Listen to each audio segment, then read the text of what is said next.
Hey guys, I'm Adam Caesar, and today we're all going to have a lesson in remembering the face of our Father, because I'm going to talk about the Drawing of the Three, the second book in the Dark Tower series, the third video in my Can Adam read through all the Dark Tower books in 7 or 8 months. So I'm on track. We're going to do this.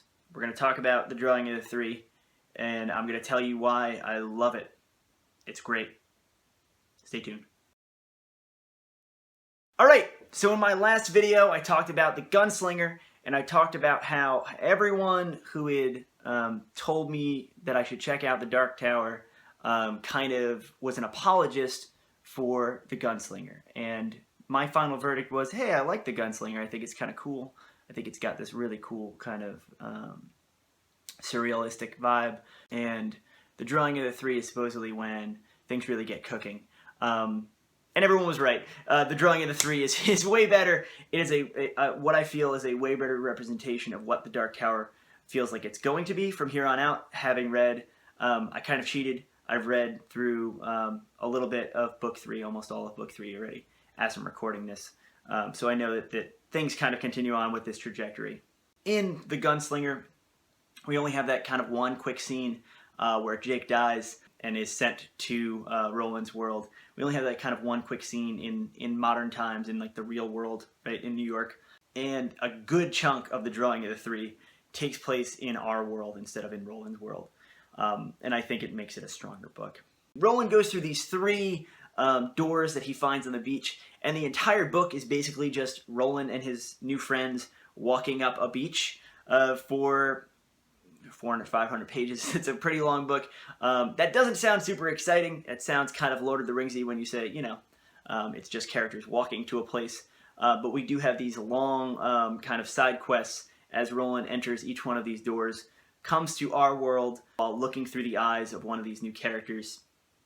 Kind of has to take over them, has to help them out of whatever pickles they find themselves in order to bring them back to his world so that he can have them be his three. The Man in Black kind of prophesized him having, and these are the three that will help him get to the Dark Tower. And he may or may not have to kind of give them up or have them die like Jake died in order to get there. So there is that conflict within Roland. If you're watching this, I'm realizing how crazy that sounds. If you're watching this without having read the Dark Tower books, I'm gonna be a raving lunatic for the rest of this video, so you might as well click away. And I'm gonna spoil things. I'm gonna spoil everything.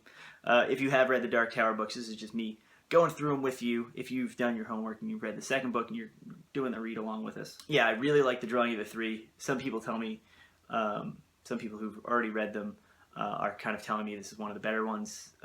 I see why. It's really great. I think out of the Odetta Holmes and Eddie Dean portions, I think I prefer the Eddie Dean parts, which kind of come up front.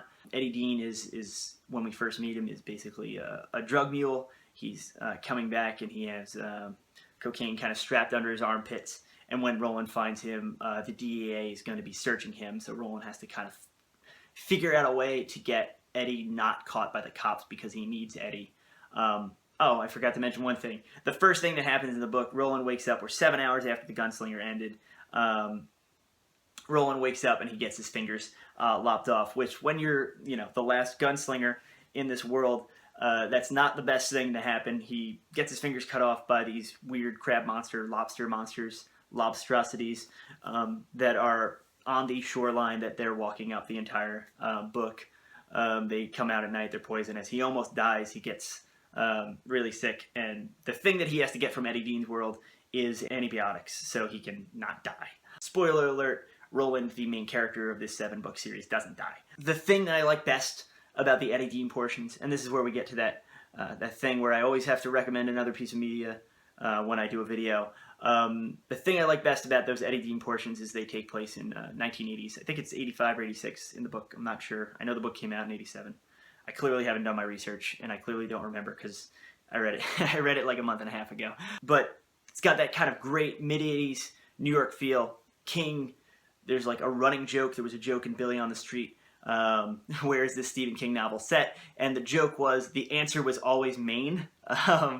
And King is a great kind of New York writer. He writes about New York in such a kind of loving, interesting way.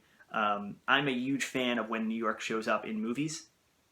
And I think the best movie, even though it has thematically has nothing to do with the Dark Tower, but the best movie to watch as you're reading The Drawing of the Three, I would say, is Martin Scorsese's After Hours.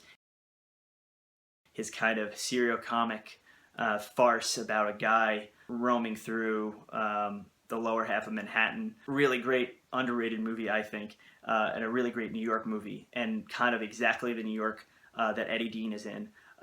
So that would be my movie recommendation if you're looking to read The Drawing of the Three and you're looking for some kind of movie to watch while you're doing that, something to break up the seriousness and the dread of the Dark Tower.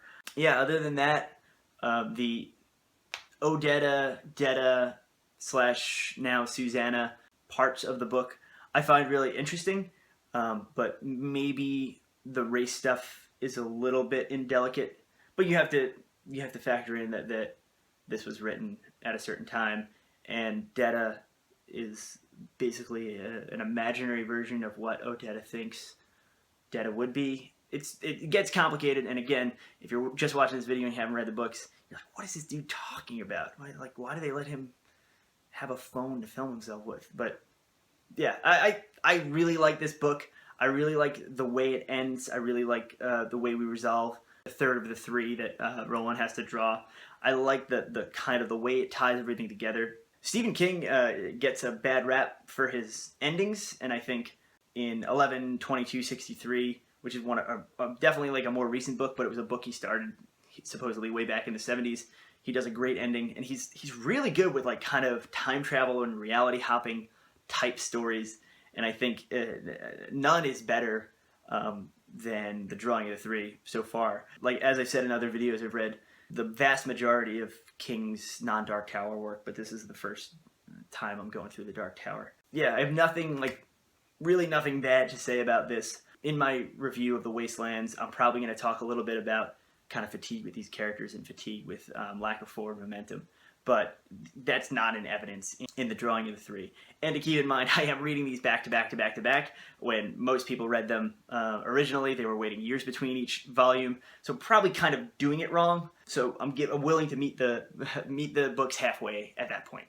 But yeah, so far I am so freaking in for the Dark Tower. I love it. I think what keeps a lot of people away is the fantasy element, that it's going to be kind of like an alien genre to you if you're not a fantasy reader.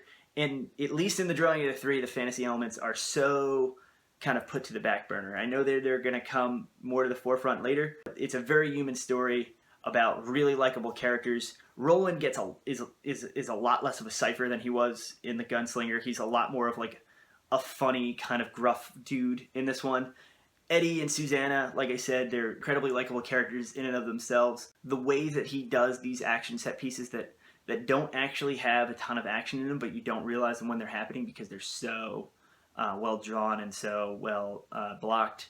Yeah, it's just great. It's one of my favorite Stephen King novels, and I'm a die-hard horror fan and a die-hard Stephen King fan, so for me to be saying that, I'm glad I'm doing this video series. I'm glad I'm reading through them, and I'm glad I'm hopefully close to getting my exact reactions, because like I said, I dragged my feet a little bit with filming this video, but I'm glad that I have kind of a record of what I'm feeling as I'm feeling it about these books.